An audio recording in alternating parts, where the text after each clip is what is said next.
sa iglesia sa atong Ginoong Hesukristo. Sa kanta pa lang gusto na ko i-collaborate tong duha ka kanta.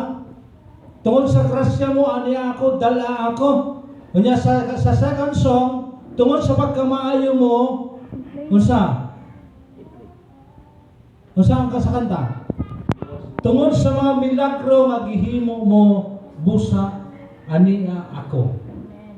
So, kung inyong sabay-sabay yung i-mix ninyo ang kanta, guwapo ginaro sinjing, nindot siya i-mix ang kanta, katong first song, katong second song.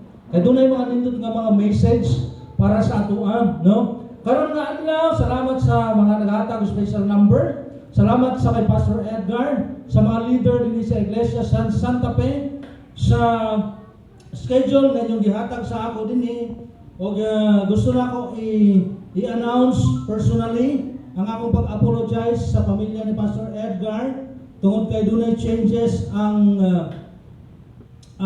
simba sa kasunayan tungod sa new elected president namo na naikabaguan. Gihimo nga among worship service dito 5 early in the morning, kaya wala na approach, wala na update si Pastor, and thank God tungod kay nag-shortcut ko din plano dito na ako dito mga highway ko kay lapok ang dalan pero ko mas layo dali lang ko agi. So nagtaguan ni Pastor Edgar, ibalikan din ako sila para ma-approach na mubalik din kay lain po makabot sila dito na pag-abot nila wala na membro sa simbahan. Now today sa pagtindog pala na ko ingon ko happy Father's Day. Doon na nagahan na utana, wala teksto nga literal nga naghisgot mahitungod sa Father's Day. Actually, the Father's Day is celebration. Pero ang pagbanggit sa pangalan sa pagkaamahan ngadto sa mga anak, mabasa po sa Biblia. Kaya po, kung gusto niyo, aplihan niyo ang atong mga Bible and Proverbs o Panultihon, Kapitulo 23, versikulo 22 hangtod sa 25. Dunay maayo kaayo nga pagkasulti nina. Kung atong tanawon ingon siya, pamatiya ang imong amahan. Kahit kung wala pa siya, wala kaunta matao, ayaw pagtamaya ang imong amahan. Init katigulang na niya. 23. Ang kamatuoran, ang kaalam, ang kahibalo, ug ang kamaayong panabot, angay nga bayran aron maangkon apan bililon ra kini kaayo ini baligya. Ang amahan 24, ang amahan sa taong matarong magmalipayon gayud ug magpasikarbo sa iyang anak nga matinumanon. 25, hinunua makapasikarbo kanimo ang imong mga ginikanan, ihatag ang imong pagtahom ngadto sa imong mga inahan ug sa imong amahan uban sa kalipay. Walay langan-langan ang tema nato nakasentro karon sa Father's Day. Ang pagrespeto sa mga anak ngadto sa ilang amahan, specifically amahan ang dimension dinhi. Kung inyong tanawon, besan ang Exodus 20 versikulo 12 naghisgot gihapon mahitungod sa pagrespeto o pagtahod sa mga ginikanan. Even though ang Ephesians 6 verse 1, verse 3 same the story. Tungod ka ang Ephesians chapter 6 dunay mga promesa paano ka makaangkon o taas nga kinabuhi. Sa mga naangkon tinabot niya apan gusto na ko balikan. My dear brothers and sisters in Christ, una, ngayon siya pagkasulti nila in Proverbs 23, verse 22, pamatiya ang imong amahan, kay dunay promesa niya, kay kung wala pa siya, wala unta kamo, ka niining kalibutan na. Wala nang laghan paligoy-ligoy pa. Respect your father, kay kung wala pa ang imong papa, wala ka karon aning kalibutan na. Pastor, wala labot si Mama Dara. Kanina pagkasulti specifically for the fathers only. Kaya dili po dili magmagdos ang babae kung wala imong papa. Nakasulat sa Biblia. Totoo po yan. Kasi ang pagbuntis po sa babae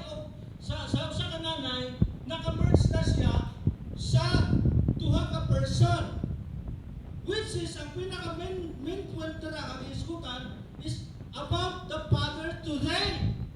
It's because, unsa karon Father's Day. Kay last month, gitagaan nato og takong pagtagal about the mother. Okay? So karon napot ka sa amahan, kaya belong na sila tanan. Okay? Nga naman, ingon siya. Ayaw pagkamaya ang imong ginikanan pag natigulang na. Pag naa kay respeto, tiligid ka manamay. Gusto mo na pagtamay? I-underestimate, pagyaga-yaga, pagbugal-bugal, dili natuuhan. Part na sa pagtamay. Unsa man ang tigulangan ka ugod-ugod na lang. Unsa man ang tigulangan white pulos. Unsa man ang tigulangan nakalpo na lang. Unsa man ang tigulangan kapangat na lang. Unsa man ang tigulangan hinay na bulakaw. Part na. Nga wala kay respeto, wala po tayong respeto sa ating mga magulang. Kaya po, sana po'y maging aral sa ating lahat ngayon na mas mahalaga din pala na irespeto at igalang natin ang ating mga magulang sapagkat na kung wala ang ating mga magulang, tayo po'y wala. Dito sa sanlibutan. Wala pa kayo, papa nyo. Kahit wag na ako. Kinsa kanina ang nagmata na kayo, papa, thank you. Papa, I love you. Sino si Mrs. dyan? Naka-greet kayo Mr. niya. Nai-greet niyo si Mr. Ay, Daddy, Papang, Happy Father's Day. Sabi niyo, tama kaya ang gabi na daw. Okay pa yun. Ilan yun ang cake? Ilan yun ang roses si brother? Si pastor? Okay? Pangalawa, ang kamatuoran o ang kaalam o ang kaibalo o ang tanan pagkamaayo makaabot angay nga bayran aron makaangkon apan bililhon rak ini kayo inigbaligya. Si tanaw na usay isa-isa dra. Kanang tanan kahibalo kaalam usabay imong na-achieve sa imong ginabuhi. Pwede ra kitang bayaran. Pwede lang paliton. Pero dili ka makapalit og papa. Yun po totoo. Kahit pa minsan siguro tayo mga tatay, meron din tayong ugali na pasaway. Nakakala ng mga tao tayo pasaway sa ating pamilya, na tayo po'y pasaway sa atong mga anak, pasaway kay misis. Pero por Diyos, por Santo, maliwanag po ang sinasabi sa Biblia. At ito po'y nakalakip o nakatukoy, nakahisgot, may tuon sa mga good father. Even though dili man tayo masyado good, pero i-recognize po tayo sa Biblia. Noong unang kapanahonan pa, panahon pa ng musaikan, na ang mga tatay ay dapat igalak at irespeto. Sa tusay, marami ngayon. Kahit nga nagsisimba na. Minsan, mas mataas pa ang boses kay tatay. Minsan sa bahay, mas masunod ang mga anak kaysa kay tatay. Totoo po yun. E pagkawala yun, mababa ang buhay. Anong sabi sa Ephesians? Children, obey your parents, for this is right and good. Kung sa ang sikreto, aron makaangkon ka og long last life, taas na kinabuhi. Okay? Suman ang sikreto. Kanang kahibalo, pwede rin yung nabayaran. Di ba? Sa school, bayaran pag nag-eskwela ka, kung saan imong ma-achieve, pinaagi sa imong kurso, pwede paliton, pwede bayaran. Diploma, pwede bayaran. Ang pagkapastor, pwede po bayaran. Tanan-tanan.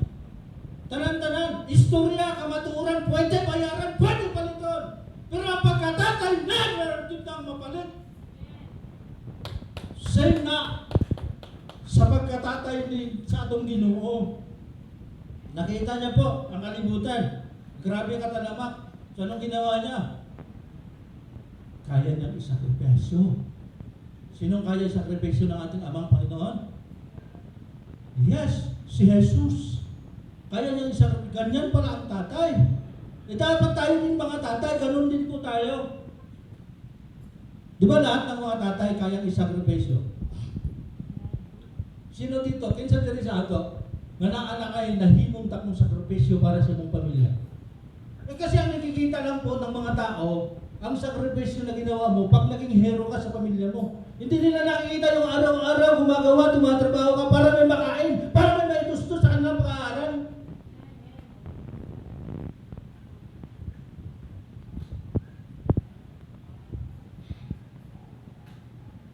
Pag di lang matagaan, ito pa ang realidad.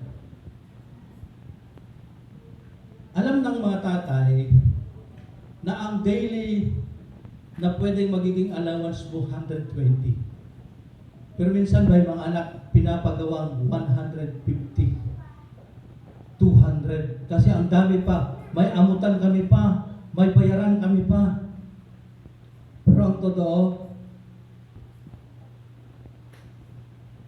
minsan kahit walang babayaran, may aamutan, may babayaran. Ganun po. Pero minsan ba, kinesyon kayo ng tatay niyo? Minsan ba ang tatay niyo pumunta sa school para tanungin kung totoo may binayaran tayo? Wala. That's the part of sacrifices ng tatay natin. Di ba ba? Kahit kahuli-huli ang singkong duling sa pitaka ng tatay pag nangangailangan po ang mga anak, ibibigay. Pangatlo, na bersikulo.